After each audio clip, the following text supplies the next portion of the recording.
There's a specific type of man that makes people profoundly uncomfortable. He's not aggressive. He's not antisocial. He's not broken or damaged. He's simply complete without needing anything from anyone. No validation, no approval, no emotional support, no financial dependence, no social belonging, nothing. And the moment people encounter this completeness, something inside them reacts with immediate suspicion, sometimes hostility, always unease. Friedrich Nietzsche recognized this pattern everywhere he looked. Society doesn't just dislike the self-sufficient man. Society fears him at a visceral, institutional level. And by the end of this video, you'll understand exactly why that fear exists, how it manifests in every interaction you have, and what it reveals about the invisible control systems that govern human behavior. Maybe you've felt this reaction yourself. The strange tension when you don't need what everyone else desperately needs. Or maybe you've been the one feeling threatened by someone who seems immune to the social currencies that control everyone else.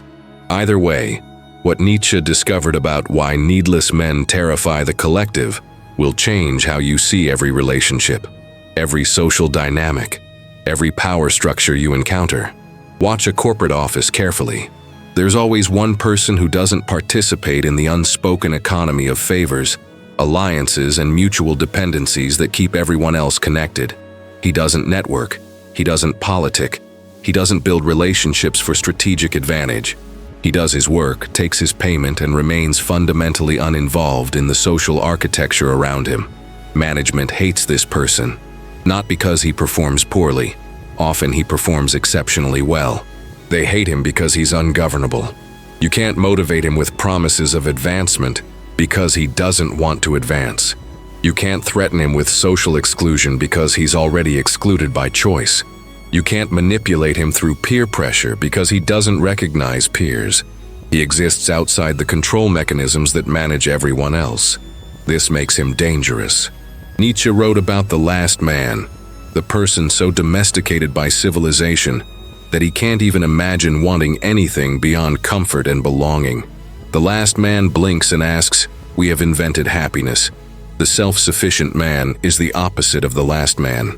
He hasn't invented happiness through social integration. He's discovered it through radical independence, and his existence exposes something terrifying to everyone around him. You don't actually need what you think you need. The foundations of social control are built on manufactured necessity. Society convinces you that you need approval, that you need belonging, that you need to be liked, respected, admired by others. Once you internalize these needs, you become controllable through their satisfaction or withdrawal. The self-sufficient man never internalized these needs, or he did, and then systematically eliminated them. Either way, he's immune to the primary tools of social control. This immunity generates fear because it reveals that the emperor has no clothes. If one man can be complete without needing the things everyone else is desperately pursuing, then maybe those things aren't actually necessary. Maybe they're just chains disguised as needs. What city are you watching this from right now? Because this dynamic plays out everywhere with the same pattern. Here's how the fear manifests in daily life. Someone tells the self-sufficient man about a problem. He doesn't react with the expected sympathy, doesn't offer support, doesn't get emotionally involved. He just listens neutrally and moves on. People find this disturbing. They call him cold, detached, emotionally unavailable. What they mean is he won't participate in the emotional economy, where problems are currency and sympathy is payment. He's counterfeit to that economy. A woman shows interest in the self-sufficient man. He doesn't pursue eagerly, doesn't compete for her attention, doesn't modify his behavior to increase her interest. He remains exactly as he is. She finds this both attractive and infuriating. Attractive because it's rare. Infuriating because her usual tools don't work. She can't manipulate through withdrawal because he wasn't attached. She can't leverage his need for her because the need doesn't exist. His indifference isn't a strategy, it's genuine. And genuine indifference is terrifying to people accustomed to need-based dynamics. Friends organize a social gathering. The self-sufficient man declines without explanation or apology, not because he dislikes them, simply because he prefers to be alone. They take this personally. They question the friendship. They create narratives about what's wrong with him, because in their framework, choosing solitude over social connection indicates dysfunction. They cannot conceive that someone might genuinely prefer his own company to theirs. Their framework doesn't allow for that possibility, so they pathologize it. Nietzsche understood that society operates through what he called the herd instinct. Humans are tribal animals who survive through cooperation and belonging. The person who doesn't need the tribe triggers ancient alarm systems. In primitive times, the person who left the group usually died. So the group developed mechanisms to prevent departure. Shame, ostracism, moral condemnation. These mechanisms still operate in modern society, even though survival no longer requires tribal belonging. The self-sufficient man has overcome the herd instinct. He's evolved past the need for tribal validation. This evolution threatens everyone still operating on herd programming.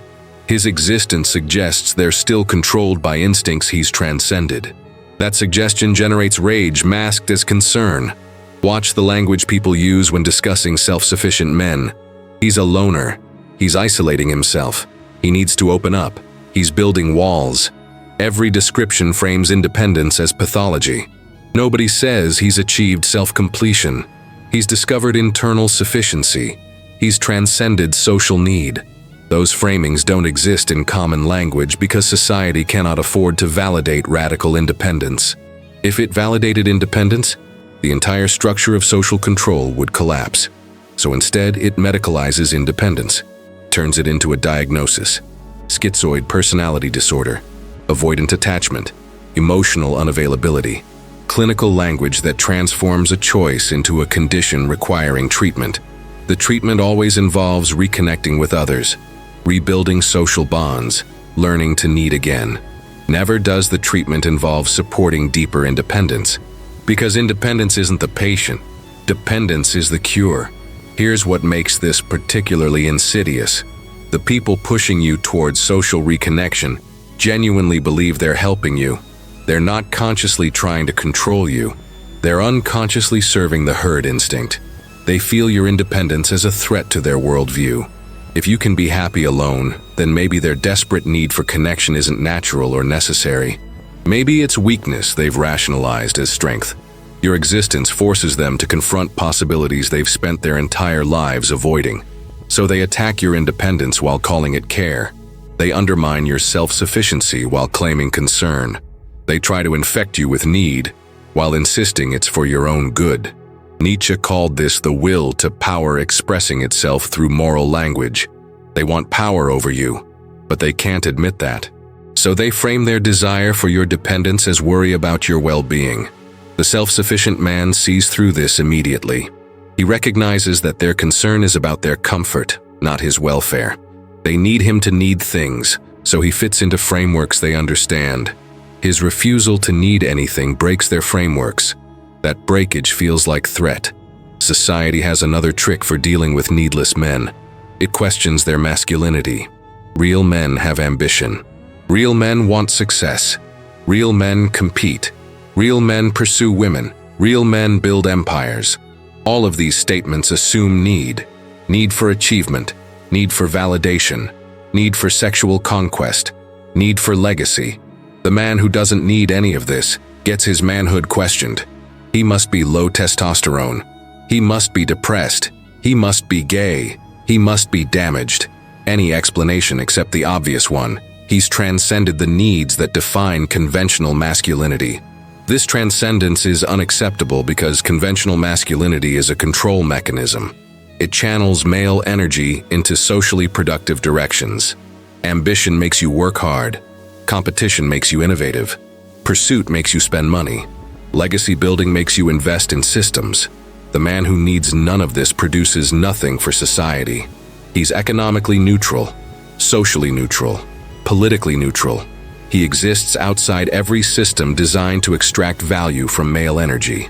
He's achieved what Nietzsche called freedom from need, freedom from social determination, freedom from the values that govern everyone else.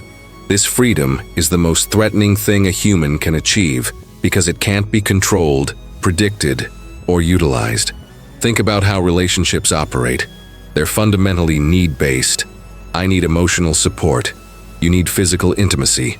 I need companionship. You need security. We trade needs. The relationship continues as long as both parties keep needing what the other provides. The self-sufficient man breaks this model entirely. He enters relationships from fullness, not emptiness. He doesn't need anything from the other person. He might enjoy their company. He might appreciate certain qualities, but need never enters the equation. This terrifies potential partners because they have no leverage.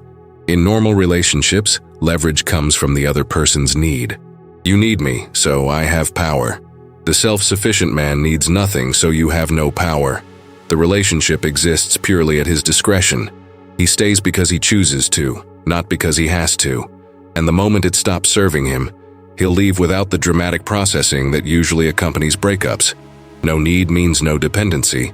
No dependency means no obligation. No obligation means complete freedom to leave. People find this possibility horrifying.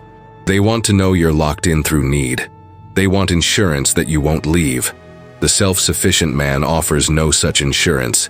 He's a free agent in the truest sense. Nietzsche distinguished between negative freedom and positive freedom. Negative freedom is freedom from constraint. Positive freedom is freedom for creation. The self-sufficient man has both. He's free from social need and free for whatever he chooses to create with his unconstrained energy. Society can tolerate negative freedom in small doses. The rebel, the nonconformist, the person who rejects certain social norms. But positive freedom combined with complete self-sufficiency creates something society cannot tolerate. A human who operates entirely outside social determination, who creates value according to his own standards, who judges himself by metrics he invented, who needs absolutely nothing from the collective. This person is ungovernable. And ungovernable people terrify systems built on governance. Here's how this plays out in practice. The self-sufficient man makes a decision. Someone asks why. He says, because I wanted to. They press for deeper explanation. He has none. The wanting was sufficient. They find this answer inadequate, even disturbing, because their decisions always require justification to others. Career moves need to make sense to family. Purchases need to be defensible to partners. Life choices need to align with social expectations. The self-sufficient man justifies nothing. His want is his reason. His preference is his explanation. He's recovered something that civilization tries to destroy in childhood: the sovereignty of personal desire. Children want things for no reason beyond wanting them. Society trains this out of them. It teaches them to justify their wants, to make their desires legible to others, to seek permission before pursuing preferences. Most people never recover from this training. They spend their entire lives explaining themselves to audiences who have no actual authority over them. The self-sufficient man stopped explaining. He wants what he wants. He does what he does. The end. This drives people absolutely insane. They need him to participate in the game of justification because his refusal reveals that the game is optional. They've been playing their whole lives, carefully explaining every choice, seeking validation for every decision. And here's someone who just acts on his preferences without the entire justification apparatus. His existence proves the game is unnecessary. That proof threatens their entire psychological structure. Nietzsche talked about master morality versus slave morality. Master morality generates its own values. Slave morality accepts values from others. The self-sufficient man operates in pure master morality. He decides what's valuable. He determines what matters. He creates meaning rather than finding it in pre-existing social narratives. This is why conversations with self-sufficient men often feel strange to others. You can't appeal to conventional values because he doesn't accept their authority. You can't use social proof because he doesn't care what most people think. You can't leverage moral arguments because his morality is self-generated. He's like someone speaking a different language. Not incomprehensible, just fundamentally different in structure. Society fears this difference because it's contagious. One man living in complete self-sufficiency creates doubt in everyone who encounters him.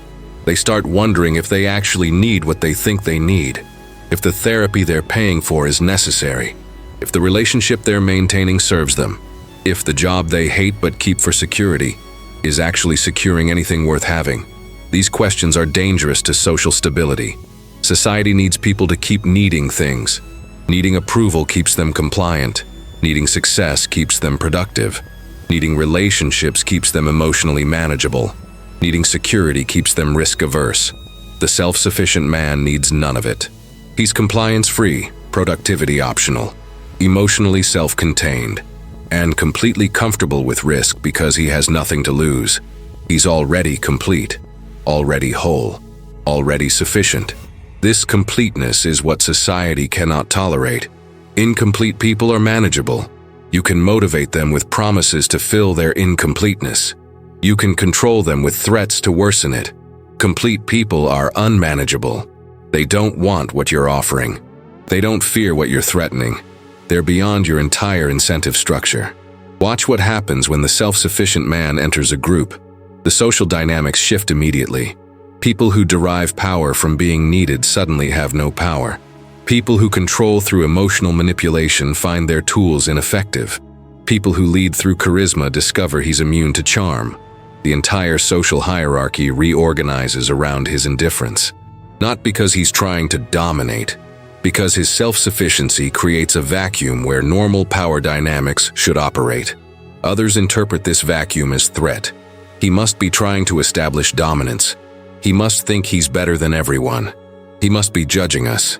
None of this is true. He's simply complete in himself and uninterested in social positioning.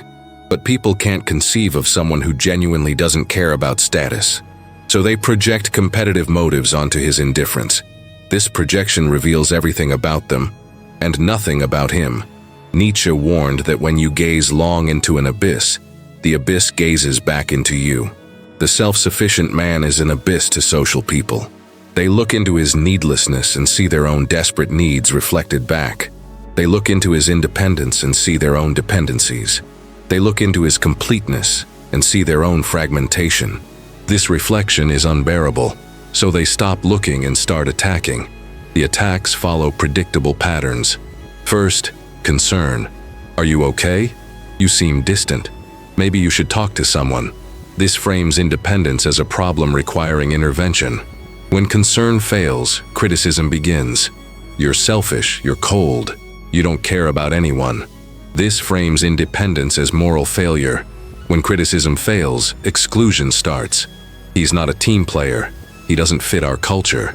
He makes people uncomfortable. This frames independence as social violation. Each escalation tries to force the self-sufficient man back into need-based relating. Each failure makes the group more desperate. Because his continued existence outside their frameworks proves those frameworks are optional. And optional frameworks have no authority. They're just preferences masquerading as requirements. Here's what Nietzsche understood that most people miss. The self-sufficient man isn't rejecting other people. He's rejecting need-based relating. He's perfectly capable of connection, cooperation, even intimacy. But it all happens from a position of fullness rather than emptiness. He doesn't connect to fill a void. He connects because connection enhances an already complete existence. This distinction is everything. Need-based relating is transactional. I give you what you need. You give me what I need. We're locked in mutual dependency. Fullness-based relating is voluntary. I'm complete alone. You're complete alone. We choose to share our completeness. No dependency, no obligation. Pure choice. Society can't build stable structures on pure choice. It needs obligation. It needs people locked into dependencies that prevent sudden departure. The self-sufficient man refuses these locks. He'll participate while it serves him. He'll leave the moment it doesn't. No guilt, no explanation, no processing, just departure. This possibility terrifies everyone invested in stability through obligation. They need to know you can't just leave.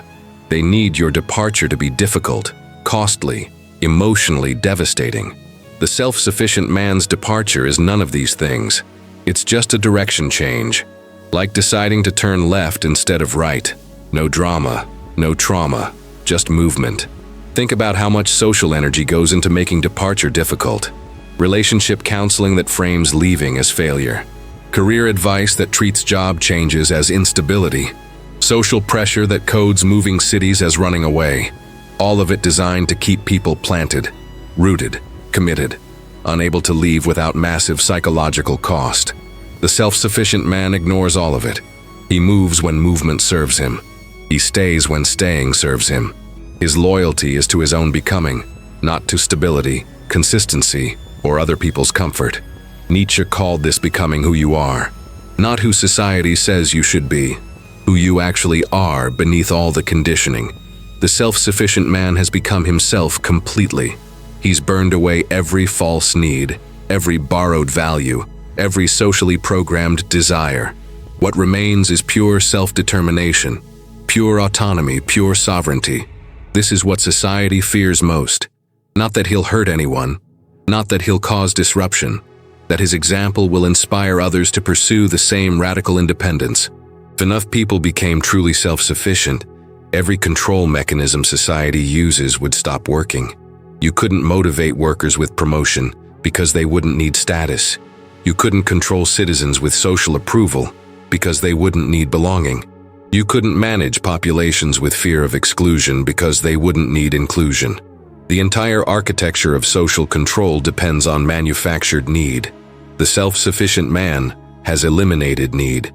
He's escaped the matrix, not into some alternative reality, into genuine reality where human completeness doesn't require external validation, social belonging, or any of the things civilization insists are necessary.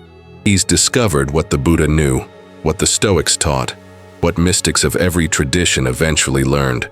You need nothing, absolutely nothing. Everything you think you need is conditioning. Strip away the conditioning, and what remains is already complete, already whole, already sufficient. Society must prevent this discovery at all costs, because a population of self-sufficient individuals would be ungovernable, unmanageable, and completely free. So it builds elaborate systems to keep people needing things. Advertising creates artificial needs. Social media manufactures need for validation. Dating culture produces need for romantic completion. Career pressure generates need for achievement. All of it designed to keep you pursuing externals instead of discovering internal completeness. The self-sufficient man saw through every system. He stopped pursuing, started being, stopped needing, started choosing, stopped seeking completion, realized he was already complete. This realization is available to anyone, but accessing it requires giving up every false need you've been taught to cherish. The need to be liked, the need to be understood, the need to belong, the need to matter to others, the need to leave a legacy, the need to be remembered. All needs, all false, all chains. Nietzsche's warning was simple. Society will do everything possible to prevent you from discovering your self-sufficiency. It will shame you, pathologize you, exclude you, question your sanity, your morality, your humanity. Because your independence threatens its control, your completeness reveals its manipulation, your freedom exposes its prison. The question is whether you'll resist society's pressure or surrender to it, whether you'll maintain your self-sufficiency or accept the needs it tries to program into you, whether you'll stay free or voluntarily enter the cage everyone else inhabits. Most people choose the cage because freedom is terrifying, not to society, to them. Being complete means being alone with yourself. No distractions, no dependencies, just you. Most people can't handle that. They need the noise, the drama, the constant social engagement that prevents self-encounter. The self-sufficient man can handle it. He's made peace with himself. He doesn't need distraction from who he is. He is enough. Drop these exact words in the comments right now. I need nothing. 2 words that society has programmed you to fear saying. 2 words that reclaim your power from every person and institution that controls you through manufactured need. Write them, and notice what shifts inside you when you declare your completeness without qualification or apology. Subscribe immediately because you've just proven you're capable of the radical honesty that self-sufficiency requires. This channel exists for the rare people who can face themselves without needing distraction. Hit that like button, because this message needs to reach every person who suspects they don't actually need what everyone says they need. Your engagement gives visibility to truth, that systems actively suppress because widespread self-sufficiency would end their control. Another perspective is coming that will shatter everything you believe about power, need, and human nature.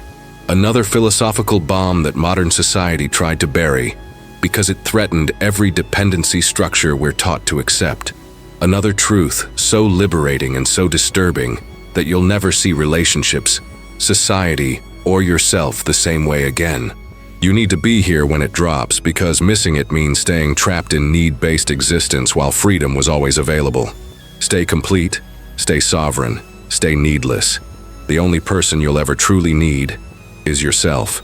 And Nietzsche proved that discovering this terrifies everyone who hasn't.